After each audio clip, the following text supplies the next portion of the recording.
Hey guys, welcome back to Human Will Perform. Today we're talking about core symptom number 4 from Pia Mellody's Facing Codependency. Make sure that you check out videos 1, 2, and 3 talking about the other symptoms of codependency. They're going to be really helpful for you in laying out a trajectory of where we're going and what codependency is and where you might find yourself in and the patterns that you engage in throughout your life.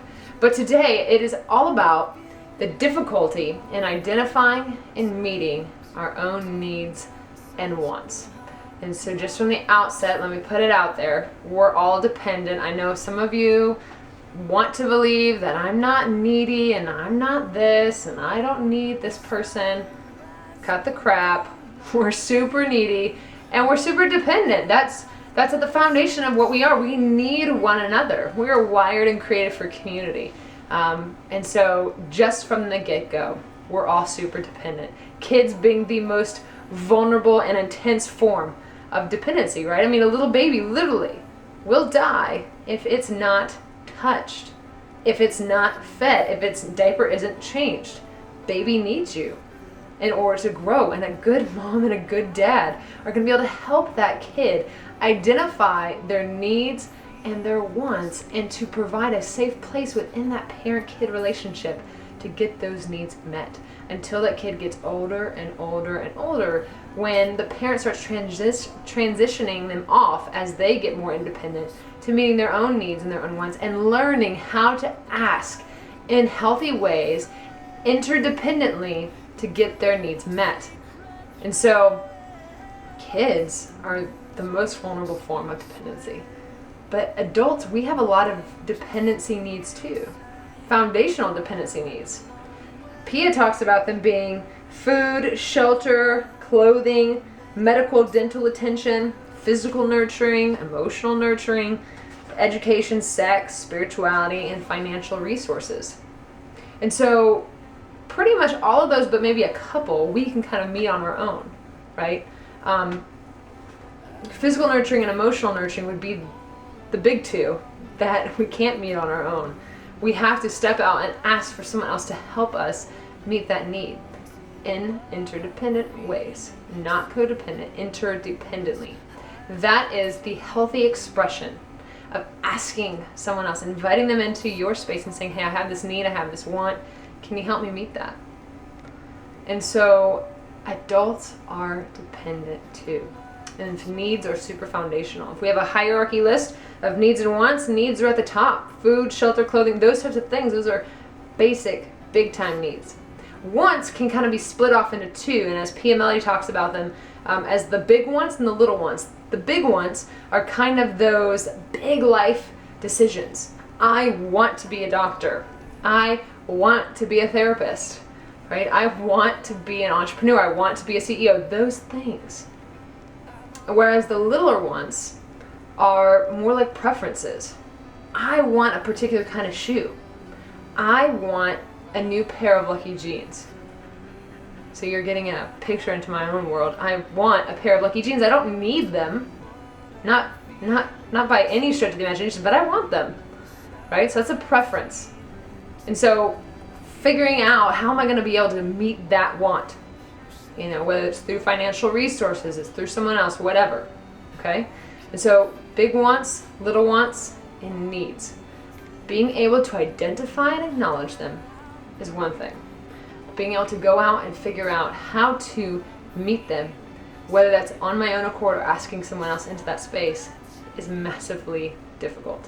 So there are kind of 4 general categories that Mellody talks about in her book that I find to be really helpful in framing up this idea, because I think we can find ourselves in a number of these. So the first is, I am too dependent. This is a person who acknowledges, which is good, they acknowledge their needs and their wants, but they kind of wipe their hands clean and say, nah, I know what my needs and wants are, but I'm not gonna do anything about them. You're gonna do them for me.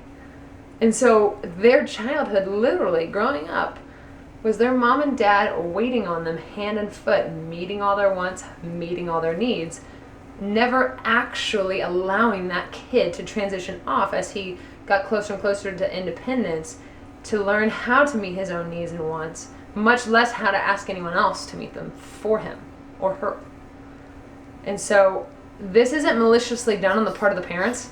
I really think that a lot of parents really do believe that they're being the most loving parent, that they're being the best parent, because they're literally anticipating their kids' needs and their wants. But they grow up to be dependent monsters as adults. The second would be, I am antidependent. So again, they acknowledge and can identify their needs and their wants, but they kind of say, I don't need you. I'm not going to let you close enough to help me meet those needs. Heck no, right? Because in their childhood, they were identified for them, their needs and their wants were identified for them, but the moment that they expressed them, they were attacked. So they might have heard things like going up to mom and saying, Mom, I'm hungry, or Mom, I'm thirsty, and mom or dad responding with a physical slap, or saying, gosh, get out of my face, I'm watching my television show, go figure it out yourself. Consistently and constantly. And so that, for that little boy, that little girl, internalized to them that I can't actually trust the number one person or the number two people in my life who are supposed to help me and be safe. So I'm certainly not going to trust anyone else. I'm not going to let anyone get close enough to be able to know what my needs and my wants are, much less to help me meet them. I'm going to do them myself. Okay? The third is someone who says, I am needless and I am wantless. They acknowledge, I'm sure I have wants and I have needs, but they have no idea what they are. No idea. And that stems out of a childhood. I think this is probably one of the most insidious ones in terms of categories. They were consistently, constantly ignored, denied, neglected, abandoned, and or abused. Okay? Just picture mom's washing dishes. This is a very vivid example that struck me when I was reading the book. Mom's washing dishes. A little boy, little girl comes up to mom, weeping, wailing, crying so loud, and tugs on the edge of her shorts or her skirt. Mom, mom, mom. And mom just keeps washing the dishes. Does not even glance down, but literally acts as if that kid's not even there. Totally denied, totally ignored, totally neglected.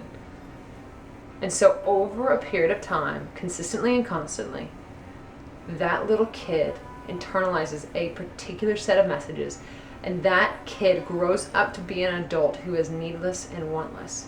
So they do everything in their power to anticipate your needs and anticipate your wants, putting so much time and so much effort into that, all the while missing themselves and not being able to look inward to know, what are my needs? What are my wants? They have no idea. The fourth is confusing needs and wants.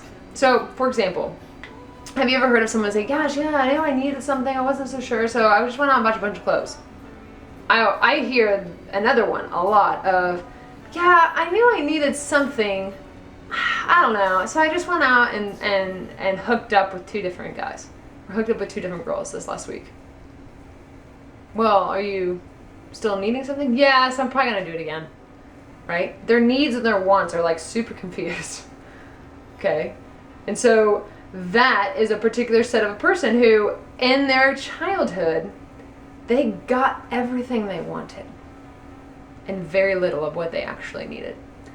Most importantly, the physical nurturing and the emotional nurturing. All they wanted was mom and dad's time, mom and dad's ability to extend a hand, rub their back, kiss them. Gosh, I love you. But instead, they just got all the things that they wanted. Like they got the new latest kicks, they got the new types of workout gear, they got the new whatever. To be over stereotypical, those are typically kids who come from really wealthy backgrounds. And so they got everything, but at the same time also got nothing. And so they grow up being adults who confuse their needs and their wants They know what they want, they don't know what they need.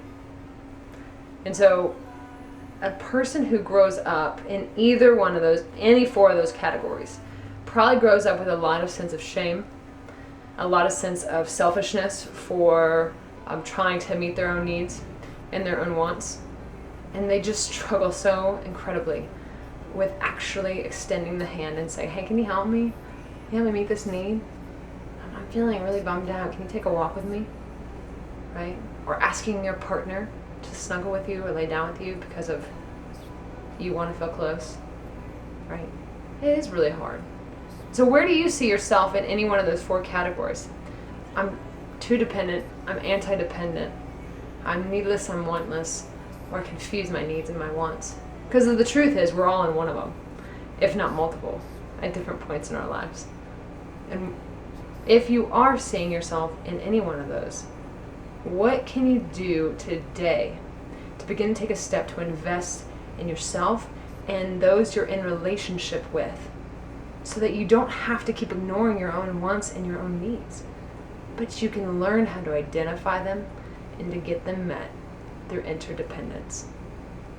So make sure you subscribe and check back here for next week for core symptom number 5.